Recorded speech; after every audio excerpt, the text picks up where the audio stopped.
எல்லோருக்கும் நமஸ்காரம். மாதா பிதா குரு தெய்வங்கள் திருவடிகளே போற்றி, ஸ்ரீ காஞ்சி மகா பிரிவா திருவடிகளே போற்றி.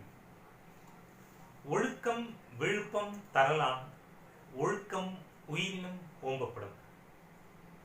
ஒழுக்கம் மனிதர்களுக்கு மேன்மையை தருவதால் அந்த ஒழுக்கமானது உயிரை விட மேலானதாக கருதி போற்றப்படுகிறது.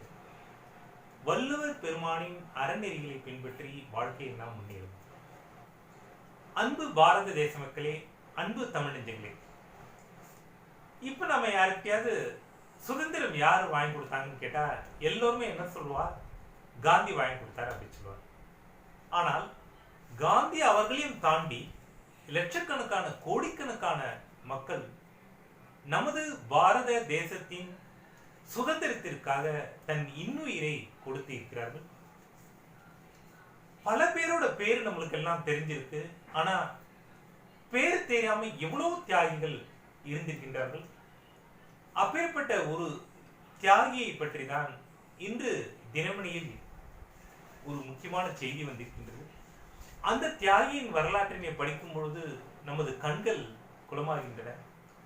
இப்பேற்பட்ட தியாகிகளால் நமது தேசம் சுதந்திரத்தை அடைந்தது என்று எண்ணும் பொழுது நமக்கு மிகவும் பெருமையாகவும் இருக்கும். அதே சமயத்தில் இப்பேற்பட்ட தியாகிகள் எவ்வளவு துயரம் அடைந்திருக்கிறார்கள் என்று எண்ணும் பொழுது நம்ம மனம் மிகவும் வேதனை அடைகிறது. அப்பேற்பட்ட தியாகியை பற்றி இன்று நாம் காண்போம்.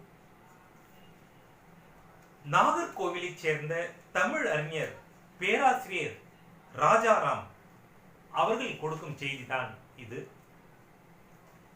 அது 1975ஆம் ஆண்டு ஒரு நாள் கரிசல் காட்டு எழுத்தாளர் கி ராஜநாராயணன் அவர்களை பார்ப்பதற்காக கோவில்பட்டி அருகே உள்ள இடைச்செவல் கிராமத்திற்கு போயிருந்தேன். கீரா 2 துணிப்பைகளில் சில பொருள்களை எடுத்துக்கொண்டு ஒருவரை உனக்கு அறிமுகப்படுத்துகிறேன் என்று சொல்லி என்னை அழைத்துக் கொண்டு போனார். சுமார் 2 கிலோமீட்டர் தொலைவில் நடந்தோம். அங்கே குருமலை என்ற சின்ன குன்று ஒன்று இருந்தது. அதில் ஒரு குடிசை.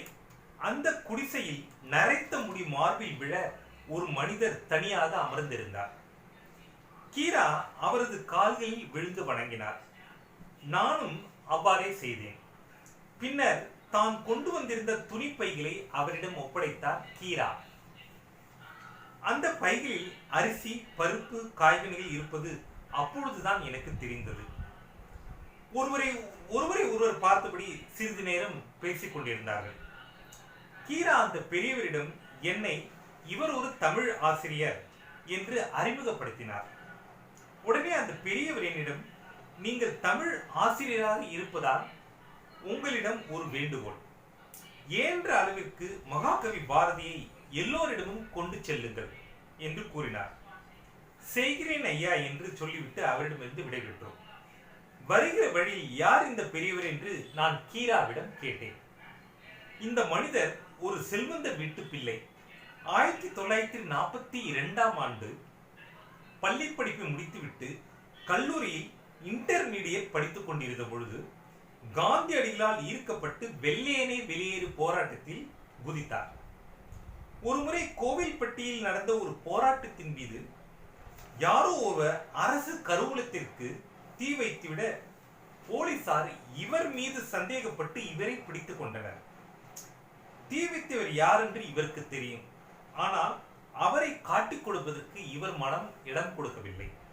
அதனால் போலீசாரின் கடுமையான சித்திரவதைக்கு உள்ளானார்.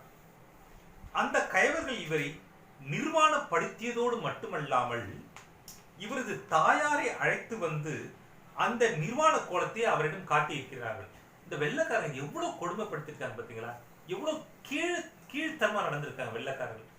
ஆங்கிலம் என்று ரொம்ப பெருசா பீத்திக்கிறாங்க. ஆனா அந்த வெள்ளைக்காரர்களுடைய ஒரு செயலை பார்த்தீங்களா? எவ்வளவு ஒரு மட்டரகமா நடந்துட்டு இருக்காங்க. தாயின் முன்னால் இந்த மனிதர் கூனி குறுகி போனார். பெற்றெடுத்த இந்த தாயின் உள்ளம் என்ன பாடுபட்டு இருக்கும். பின்னர் 5 ஆண்டுகள் சிறை தண்டனை விதிக்கப்பட்டு ஆந்திரத்தில் உள்ள சிறைச்சாலை ஒன்றில் ராஜாஜி போன்றவர்களுடன் இவர் அடைக்கப்பட்டார். 1947 நாடு விடுதலையான பிறகு இவரும் விடுவிக்கப்பட்டார்.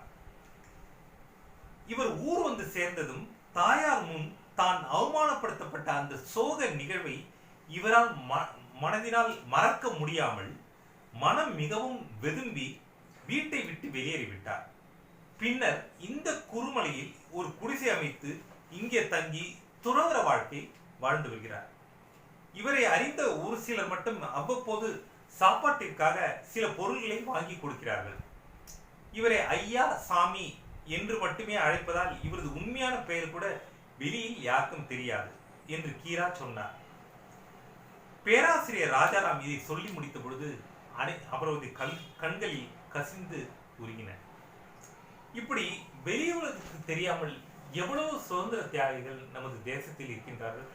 இவரது வரலாறை படிக்கும்போது நமது நெஞ்சமெல்லாம் குமுறுகிறது. வெள்ளையர்கள் நமக்கு செய்த தீங்கு எத்தகையது என்று நம்மால் உணர முடிகிறது. அன்பு நெஞ்சங்களே, நாம் எவ்வாறு சுதந்திரம் பெற்றோம் என்பதை நாம் அனைவரும் உணர்ந்து ஒரு ஒழுக்கத்தோடும் பண்போடும் நாம் வளர்ந்து ஒரு நல்ல சமுதாயத்தை உருவாக்கி நமது பாரத தேசத்தை மேலும் உயர்த்துவோம். ஜெய்ஹிந்த், வந்தே மாதரம், பாரத் மாதா கி ஜெய்.